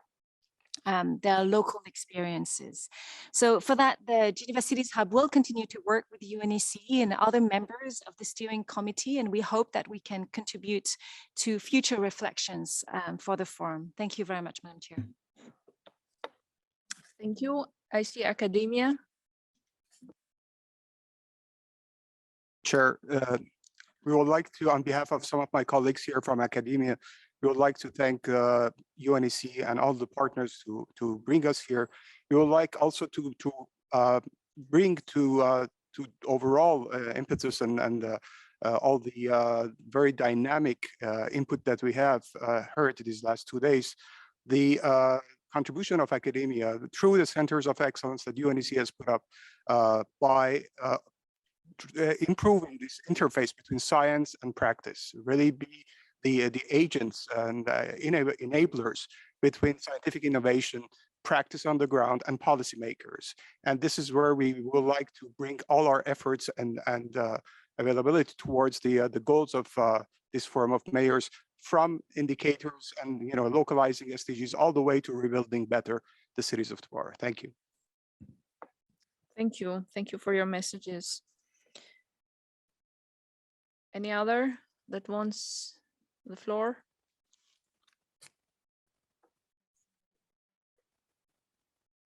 Yes, I can't see the plate. A observation from the private sector. If I'm an architect and urbanist, RSP Plus, I would like to maybe just to add that we today is the 30th years and anniversary of the start of the siege of Sarajevo. So listening to what these mayors and cities, the innovation that's happening in the urban laboratories, it's really fascinating. But if we look back and also see what's going on in Ukraine, and we all, I think, agree that Ukraine should be building back better. They are fascinating cities and societies. I feel, just to add also an experience that Sarajevo went through, where all the partnerships, friendships, funding, international organizations arrived after the conflict, and it ended up in this coordinated, non-curated reconstruction process. And this resulted also in a high pollution, brain drain, and lack of public space. So I feel I would be very happy to see that the cities of Ukraine, and I think the energy in this room is really going in this direction, to go in the direction of what Berlin did after its reunification, how it grew together, also architecturally and urbanistically. And for this sense, I would like to also express my, as an architect and urbanist, my gratitude and my support to all these innovations that happened in cities around Europe. And this is what makes me confident, because seeing this kind of pan-European paradigm shift, that our European cities are going in the direction of smart, sustainable, and green. Thank you. Thank you also for your messages that you delivered.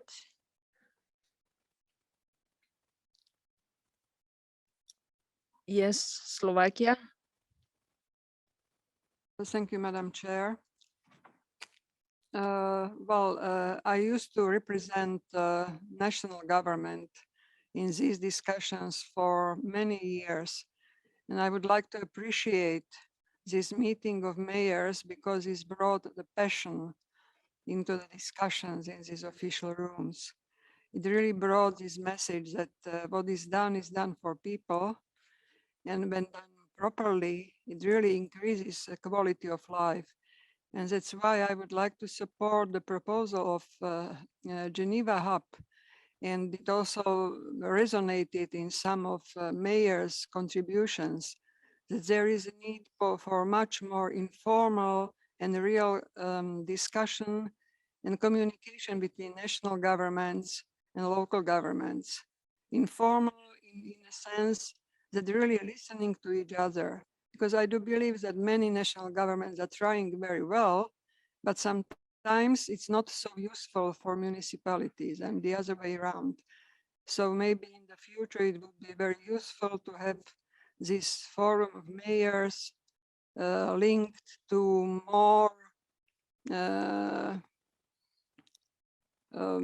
more practical work done in the committees, like the Committee on Urban Development, Housing and Land Management. Thank you.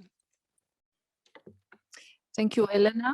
Elena Sluygarova is also ex-chair of this committee, and she has done wonderful work with the committee and with the last report on housing 2030 that will be also presented tomorrow. Yeah, it's very important, and I also support your idea on having a more linked work of the local governments and municipal mayors with national policies. And I think that this has to be reflected perhaps in the report and in the document that is proposed for the future organization of the forum, because I think that linking better the forum of mayors with the committee sessions can bridge the gap of the policy with implementation. So policy at national level and implementation and in local level. Now I see first UN ESCAP, and then I can't read so far. Someone in the back. Yes, ESCAP first. Thank you very much, Madam Chair. I want to thank you and UNECE for inviting ESCAP and the other regional commissions, and also for inviting mayors from other regions to share in this forum, including from Asia Pacific, the mayor of Kuala Lumpur. I want to express our appreciation to the Geneva Cities Hub for their support. And I also want to highlight the strong collaboration and cooperation we have among all of the regional commissions and our partnership with UN Habitat in support of cities and actions on the ground. Thank you again very much. Thank you. Yes. Madam Chair. I think it's Pedro Neves, yes? Yes, Pedro Neves. Yeah. Thank you, Madam Chair. I wish to congratulate, first of all, United Nations to make the Palace of Nations to be the Palace of Cities for these 2 days. This shows that to achieve and to leave no one behind, we need the cities involved. I think one important message that was highlighted here today was the importance of achieving the SDGs through cities, namely using the voluntary local reviews. We had a wonderful gathering today during lunchtime, and I believe it should be highlighted that the time was not enough, and therefore to make a suggestion to have more time in the future to discuss examples as we have been seeing, but also examples of the challenge of implementing the the voluntary local reviews. Also, I think it will be very important that we have this message going up to the high-level political forum, so that also at the high-level political forum, the cities, as in Geneva, have the possibility to show how committed we all are to leave no one behind and achieve the SDGs in 2030. Thank you. Thank you. I saw San Marino first. Did you change the mind, or you still want or not? At the end, okay.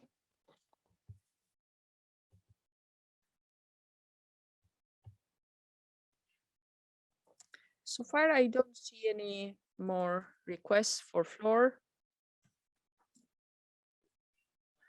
Therefore, I think we close here this part, and I give the floor now to Paula. Yeah. Thank you, Madam Chair. Just briefly on the document that we have shared, although this is not an official approval, but I wanted to stress, and there's many voices in this room, the amazing energy, commitment, and all the work that many of you, and if you look at the annexes of this document you have in front of you, many of you for several times were involved in preparing this document. It was really mayors and their offices in meetings that I personally found in 25 years of career at the UN unique, because there was a genuine enthusiasm in moving the machine forward. And I think this meeting is moving the UN machine forward in a very positive way. So just to explain that this document is a note by the Secretariat that will be submitted at the second part of this committee session for the attention of member states in October. However, is the outcome of your work. So we put it for your approval symbolically, because we thought it was worth having your support for a document that was really built with the work of many experts. We had experts, of course, that prepared the first draft, but also with the comments and the wisdom of many of the mayors and their offices that really worked throughout the last months with us at this preparation. So we thought that was really your moment to say this is the outcome of our work, and we are happy with it. So it's not a formal approval, but I think it will be good to say in the summary of our meeting that mayors sort of approved that this document will be submitted to the attention of governments. Thank you, Madam Chair. Thank you.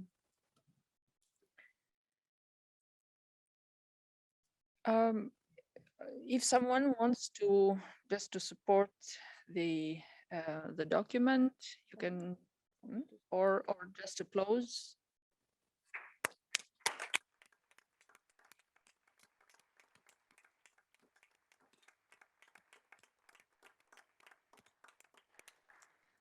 Thank you for your support, and I think we have done all the agenda, and now it's the closer of this session, which has not been an easy. Okay, so it hasn't been an easy task to chair this session, not because of logistics. In 2020, when I came to chair the 81st session of the committee, I was thinking like I was feeling like I was speaking to myself, because the room was empty, and this was because of COVID restrictions, and I had to be here because we had also to manage some difficult situation. But this time the difficulty is not logistic. The difficulty this time is to speak about cities and their future, and the implementation of the SDGs and the efforts that cities are doing in all these challenges that they are facing. But we had to keep in mind that cities in Ukraine are suffering because of the war. And we blame climate changes for the impact that it is causing to our cities, and the damages and the need to build resilience. But if we think of the impacts that terrorist attacks or the financial and economic crisis also is somehow generated by human-made, it's human-made a disaster that it creates, as well as armed conflicts are causing, are being able to interrupt lives and to destroy cities and jeopardize peace and resilience of the cities. And I think that this is something that is in the hands of humanity. If we cannot do everything to attack climate changes, we can do something to bring peace and not war.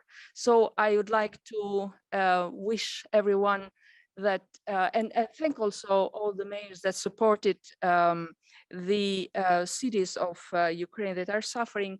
And yeah, I'd like to finish here. Thank you very much. And I see San Marino has asked for the floor, because now his task will be upon him, because they have to make sure that the 83rd session will be fully and well organized, and I am sure for that. So San Marino. Thank you, Madam Chair, and dear colleague and dear Mayor. San Marino is ready to welcome you on 3 to 6 October 2022 for the session of the Committee on Urban Development, Housing and Land Management.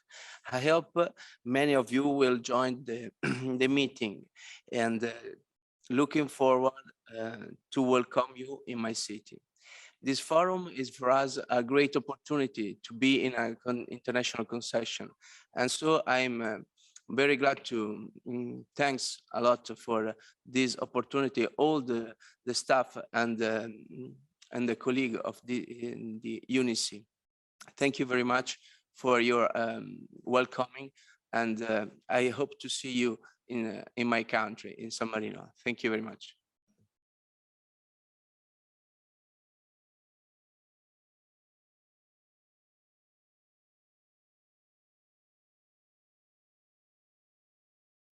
So with this, we close the first part of the committee session, which was dedicated to the Forum of Mayors, as it was announced in the beginning. And we look forward to see you in the following and the second part of the 83rd session of the committee. So thank you.